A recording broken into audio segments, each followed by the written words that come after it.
For this video, we're going to be walking through how to add your outcomes to a rubric and then attaching that rubric to different things like discussions or assignments. So in order to work with your rubrics, you need to go to the outcomes section of your page. And you'll see here those familiar outcomes that I just created for this particular course. Now over here on this side, there's a button that says Manage Rubrics. That's where you're going to go to edit and add rubrics to your page in this course. So if you click on Manage Rubrics, you'll see that I already have one here. Yours might be blank, but in order to start a new one, you click on the Add Rubric button. And you would title it whatever it is that you're trying to do. So if mine was the 5-paragraph essay. So I'm going to use this rubric for 5-paragraph essays. Now, I can either create one from scratch, and you can have something here. You can add a bunch of different lines. So this is the first line. It's just very generic. It just says description of criterion. But I can actually change that by clicking on this edit button here. And I can say introduction paragraph. I'm looking for an intro paragraph that blah, blah, blah. You want to be very specific about what the kids are going to be graded on. And you can click update criterion. And then there you see the information that I added. Now you can have different ratings as well. You can have 5. This one so far just gives you either full credit or nothing. But there's definitely a range that you can add there. So say I gave 4 points is an A. So I could say exceeds expectations. I could say is super awesome because blah, blah, blah, and I list all the things that I would add to that. Now I can add another one here too. Let's say you can get a 3 by doing it this way. Pretty good. Blah, blah, blah, blah, blah.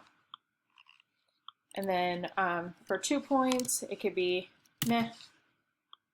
And you can either, oh, I forgot to add a description. You're going to want a description each time because remember, you want to be very specific about how the kids are going to be graded. So you can add criteria this way. This lays it out in a way that is very specific to whatever it is that you are doing. And sometimes it's not always going to be in those outcomes that you created. So there would be the first line of my rubric for, say, the introduction paragraph of my 5-paragraph essay. However, you can also add your outcomes to this. So if I click on Find Outcome, all of mine pop up from before. So if I clicked on Using Outcomes, remember how I already had the criterion added to it? So that works out pretty well, and I could just click Import, and there it shows up, 543210. Or 43210, sorry. But regardless, you can see that there's there's 2 different ways that you can add things. So you can add it manually by clicking on Add Criterion, and you can create a new one, or you can choose something from another rubric in here. So there are options within this rubric adding.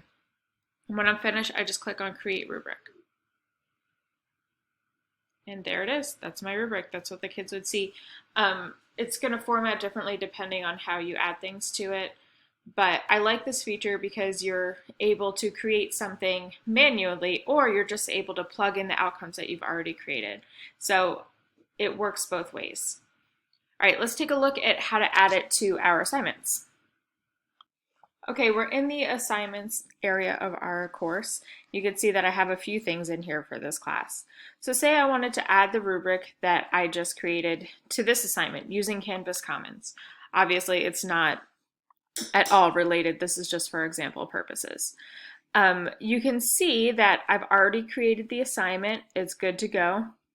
It's published, but down here there's a plus rubric button.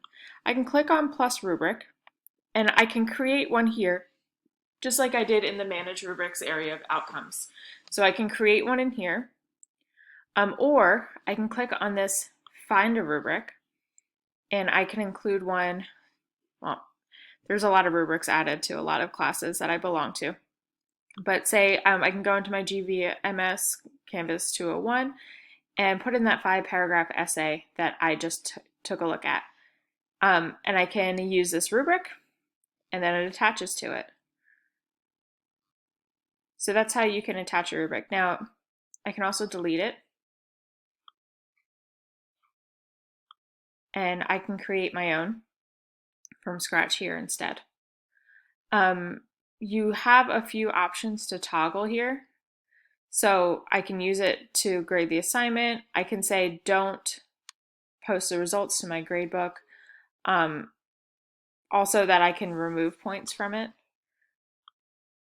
So now it's just complete or not complete. You also have the option to write free-form comments. So here is where you would write whatever it is that you want to say for that particular thing instead of giving the point system. So there are a lot of different options for rubrics in here. I think this one is more detailed than what we had in Teams, so that's a positive side of it. But that's how you add rubrics to assignments. If you go to discussions, you can add one to there as well by going into whatever discussion it is that you would like to add your rubric to. And if you click on the three dots on the right hand side, you can click on add rubric. And again, choose one from the find a rubric option or create your own right here with the same options that you had under assignments. To add a rubric to a quiz, you just click on that particular quiz, and with the three buttons here, click on show rubric and then add rubric. And you have options here. You can also add one from before. So again, you can use rubrics for grading discussions, for grading assignments, and for grading quizzes. So it's a really versatile tool.